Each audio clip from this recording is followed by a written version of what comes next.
Catus Maximus here. Got tired of stabbing myself with these cooking forks, so was in the process of relocating them. Decided to do a video. Now these are two-prong cooking forks, and sometimes called barbecue forks or something along those lines, carving forks. They just have two prongs as opposed to just oversized kind of standard forks like this, or even really oversized. This one's even called the big fork. This is, that's exactly what it is, a big fork. Anyway, some of these are better than others, but as I hunt around for old hand tools at the garage sales and the estate sales, digging through kitchen stuff, whenever I run into one of these forks that seems to be pretty thick steel, and actually, you know, I just check to see how rigid the tines are. When they seem pretty good, I end up picking them up, and somehow I built up a collection. This is probably my cheesiest one. This one is, I don't know who makes this. This is a kind of hard to see there. Some of these logos are super hard to see, but the reason I kept this one is it's actually an Echo, which has been an American kitchen tool company for a long time. Really light stamping, but Echo, and you can just see where it says Made in USA. So this happens to be an old American made one. We have stainless steel throughout. Never seen the word throughout ever on a tool. Like a Bakelite handle, we got a little chip here. This one's pretty decent. This is actually probably one of the slightly, probably the weakest one out of all of these.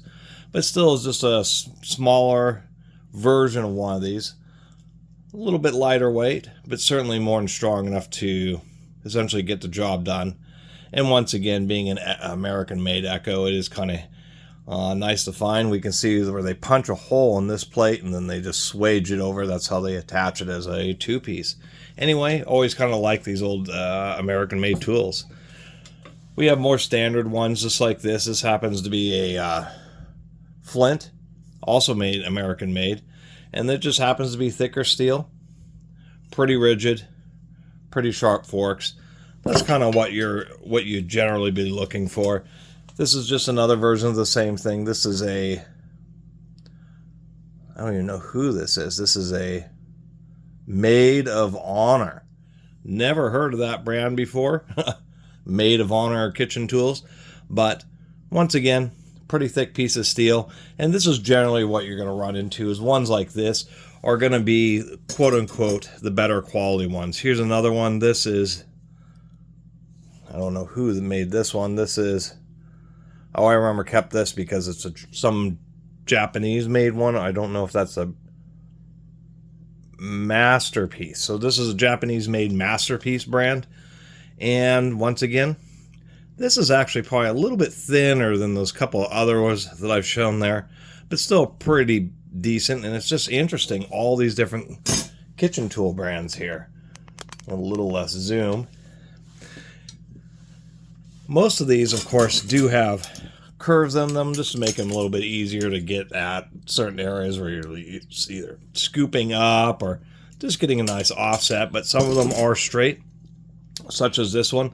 This one also has really, really thick steel. It is actually a surprisingly rigid and strong fork, and I think this is one of the few, yes, this one actually has absolutely no markings on it, so have no idea who made this one, but it actually seems pretty decent, and it's pretty thick, and it's kind of odd that even a Chinese one that they wouldn't at least put, you know, the word on it. So I have no idea who made this, but I thought it was interesting just because it was a straight version that was also pretty heavy duty.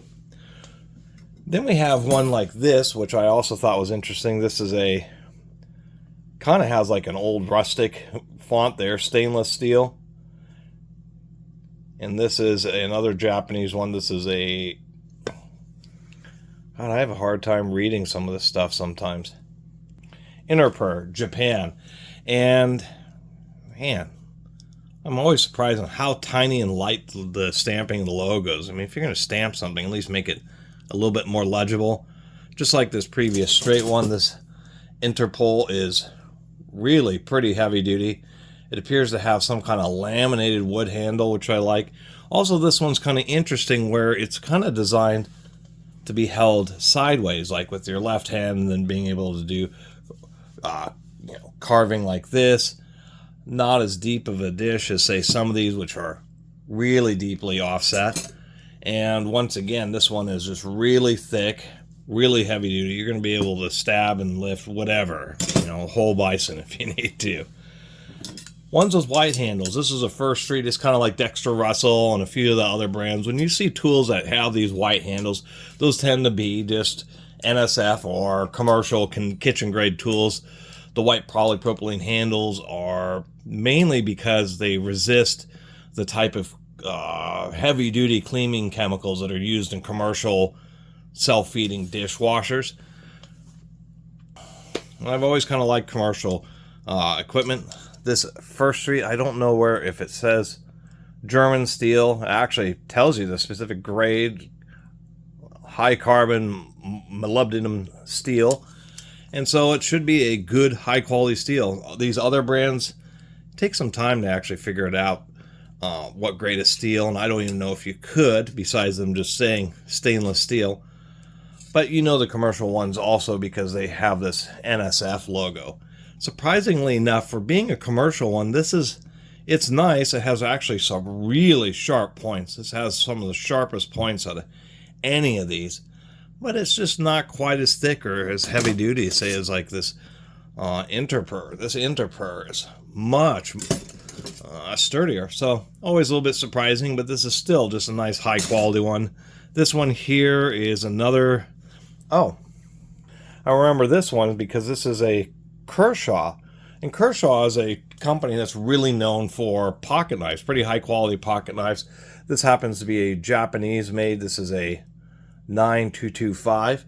But I find it interesting that actually Kershaw has been moving into, or has been for a number of years, into making kitchen tools, kitchen knives, as well as things like these forks. And it certainly makes sense. Being a knife manufacturer, that just gives you tons of experience and working with, basically thin metal goods. And if you already have a relatively respected name in the knife making, why not move into kitchen tools? Makes a lot of sense. And this is like a commercial version. This just happens to be kind of a short and stubby version. Actually not that rigid. Being this stubby, I would expect it to be real rigid, but nonetheless, it's still a high quality one. I've run into lots of cheap ones, which are just like super thin sheet metal. When you flex them, you're almost already bending them. Anyway, I don't know I just like comparing stuff like this. And then what I have is what I consider my more premium ones. Why? Because these are my 3 forged. We know they're forged because this is all one thick piece of material, and then it's been ground down to make the tang for the handle. And we'll even start off with this one. This one, and we can see a big lug in the back. This thing is really heavy, stainless steel pinning.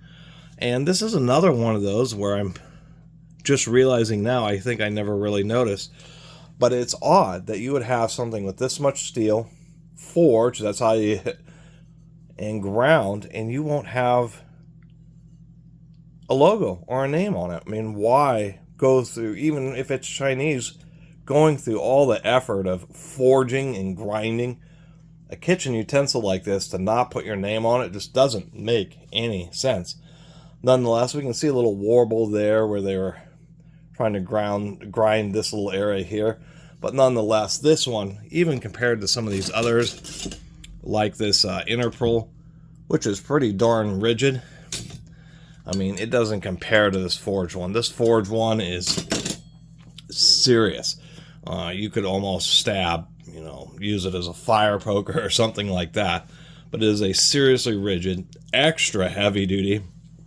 See, all the work that went into it, when they split out the forks, they had to do all this grinding and sanding inside there. And I think it's just crazy to have something where there's so much work put into it versus stamped piece of steel with a handle molded onto it or pushed onto it. To have a big heavy forged one like this that's just super strong and not have any idea who made it, it's just doesn't make any sense to me. We have this one, which I think is interesting because it's like a tuning fork style. Really long, narrow forks that actually are still pretty strong just because they have a long cross section. Once again, this is all forged. Heat up the metal, pound it between dies that helps create grain flow and makes the tool stronger. Nice thick tang, stainless steel rivets, and I think we do have some type of logo right here, JW or FW, something like that. I have no idea who that is, but this is what I consider to be the second heaviest duty next to this one, but also just more elegant just because it's a narrower, more tuning fork style one. And I've always kind of just liked the way this one looks, but it is a lot lighter weight than this one with all its heavy extra bits of steel. And then I have this one, which is like a fancy one, also forged and also absolutely devoid of any markings. So I don't know exactly what's going on with this, but this is a more elegant one with a nice smooth handle, some type of, you know, more special wood, a couple of real small rivets. So I'm a little worried about how well this handle holds up. Just like this other one here, heavy duty forging, where they grind out the thinner section to put on the handle, but you have these big steel caps. Pretty complex shape here, and just a nice curve here with a nice recess. This is probably my quote-unquote nicest one, and it's also really rigid just because it has this thick neck and just quite a bit of cross-section through the forks. This thing is also a beast, and you can lift entire buffalo with this, or at least the world's biggest buffalo burger. So anyway, the forged ones, without question, are much stronger, much more rigid than even some of the best of the sheet metal style. All these sheet metal style ones, and just not quite enough steel, but these are still better than the really cheap ones. So that's kind of why I wanted to go through. Realistically, I should probably just keep these 3 forged ones and end up donating the rest. But it's kind of neat to have some of these little Japanese and American made kitchen utensils, since they're increasingly difficult to find, at least on old school ones, and there still are American made and Japanese made kitchen utensil companies, but like anything else, they've kind of shifted to the more high-end area of the market. Other than that, I think we'll call it quits there on the video. I've talked enough about kitchen forks. Now you have an idea of kind of what to look for, the American or Japanese made ones. Just being able to check to see, you know, do the forks seem pretty rigid, how thick is the steel, and then if you find these forged ones, those are the ones that you really want to have in your kitchen, just because they're just so nice to use. You just get this, you know, the heavy solidity of a piece of forged steel kitchen equipment. It's pretty undeniable. Anyway, and then you have some big normal forks just to kind of go along with them. Thanks for watching. See you next time.